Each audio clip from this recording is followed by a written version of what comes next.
শক্তি বাড়িয়ে ধেয়ে আসছে রেমাল। জেলায় জেলায় দিনভর দমকা হাওয়া বৃষ্টি। রাজ্যবাসীকে সতর্কবার্তা মমতার। জরুরি বৈঠকে প্রধানমন্ত্রী। দুর্যোগের মাঝেও ভোট প্রচারে মমতা। যাদবপুর কেন্দ্রে প্রার্থী বদলের ব্যাখ্যা তৃণমূল নেত্রীর। বাতিল অভিষেক, সুকান্ত, শুভেন্দুর কর্মসূচি। রাজকোট অগ্নিকাণ্ডে জনস্বার্থ মামলা। গুজরাট সরকারের কাছে রিপোর্ট তলব আদালতের। দিল্লির শিশু হাসপাতালে অগ্নিকাণ্ড, মৃত্যু 7 শিশুর। নির্বাচন মিটলে পূর্ণ রাজ্যের মর্যাদা। কাশ্মীর নিয়ে বড় ঘোষণা স্বরাষ্ট্রমন্ত্রী শাহের। ইন্ডিয়া জোটে প্রধানমন্ত্রীর মুখ কে, জানালেন খাড়গে। ব্রিটেনে নির্বাচনে নাটকীয় মোড়। ভোট পর্ব শুরুর আগেই সরে দাঁড়ালেন 78 সাংসদ। বড় সড় বিপাকে ব্রিটেনের প্রধানমন্ত্রী ঋষি সুনাক।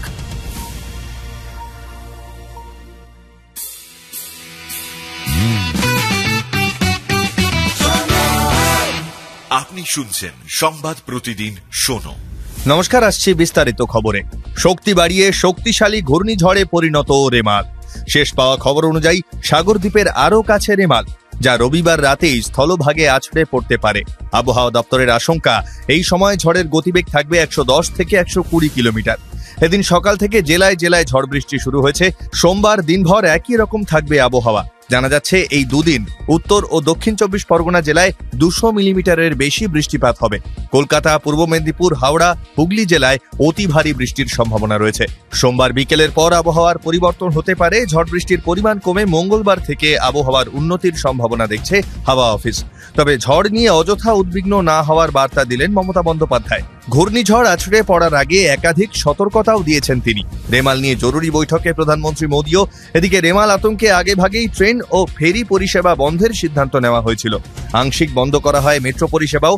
এবার পিছিয়ে দেওয়া হলো প্রেসিডেন্সি বিশ্ববিদ্যালয়ের সোমবারের পরীক্ষা। রেমাল দুর্যোগ মাথায় নিয়েও নির্বাচনী প্রচারে তৃণমূল সুপ্রিমো মমতা বন্দ্যোপাধ্যায়। রবিবার সোনারপুরে রোড শো বাতিল হলেও জোড়া জনসভা করেছেন মমতা। সেখান থেকে যাদবপুরের বিদায়ী সাংসদ অভিনেত্রী মিমি চক্রবর্তীর ভূয়সী প্রশংসা করতে শোনা গেল তৃণমূল নেত্রীকে।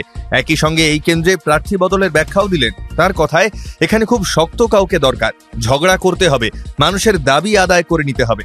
সেক্ষেত্রে সায়নী ঘোষ সংগঠনের যুবনেত্রী। মাঠে নেমে কাজ করা থেকে জনসংযোগ সবেতেই দাপুটে বলে পরিচিত।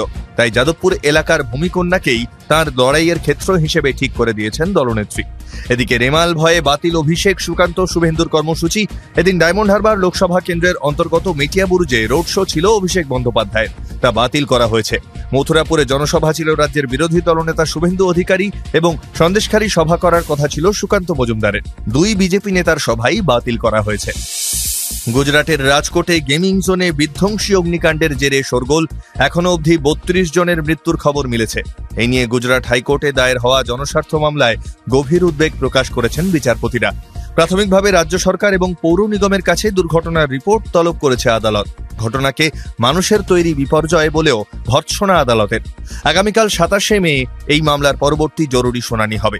তদন্ত শুরু হতেই 2টি বিস্ফোরক তথ্য সামনে এসেছে রাজকোট গেমিং জোন নিয়ে। জানা গিয়েছে, কোনো ফায়ার লাইসেন্স ছাড়াই চলছিল গেমিং জোনটি।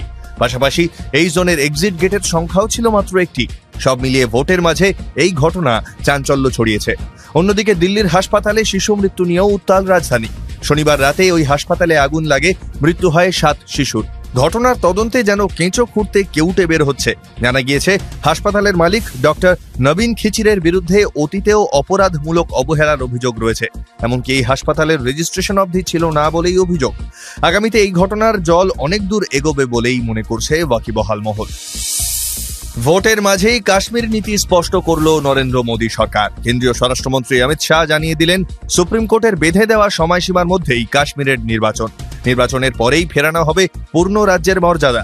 370 ধারা বাতিল সংক্রান্ত মামলায় গত 29শে আগস্ট শীর্ষ আদালত জানিয়ে দেয়, উপত্যকায় গণতন্ত্রের পুনরুত্থান জরুরি। 30শে সেপ্টেম্বর 2024 সালের মধ্যে সে রাজ্যের নির্বাচন করাতে হবে। কতদিনে কাশ্মীরকে পূর্ণ রাজ্যের মর্যাদা ফিরিয়ে দেওয়া সম্ভব, সেটা স্পষ্ট করে জানাতে হবে কেন্দ্রকে। এবার সেই প্রসঙ্গে বড় ইঙ্গিত দিলেন স্বরাষ্ট্রমন্ত্রী। শাহের দাবি, লোকসভায় ভোটের হার বেড়েছে মানেই বোঝা যাচ্ছে কাশ্মীরের মানুষেরা সংবিধান এবং গণতন্ত্রে আস্থা রাখা শুরু করেছেন। এটাই মোদী সরকারের সাফল্য।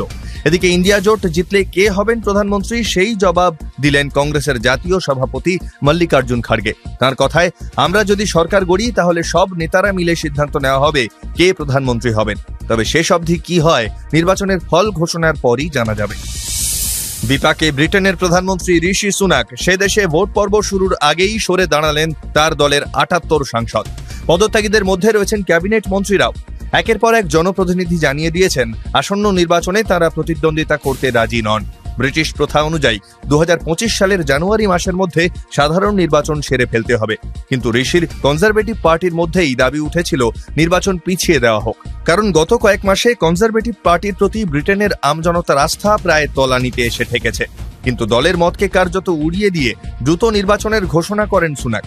জানিয়ে দেন আগামী ৪ জুলাই ব্রিটেনে সাধারণ নির্বাচন, সেখানে প্রথমবার প্রধানমন্ত্রী হিসেবে প্রতিদ্বন্দ্বিতা করবেন ভারতীয় বংশোদ্ভূত ঋষি। নির্বাচনের দিন ঘোষণার পর থেকেই একের পর এক কনজারভেটিভ এমপি জানিয়ে দেন আসন্ন নির্বাচনে তাঁরা লড়তে চান না।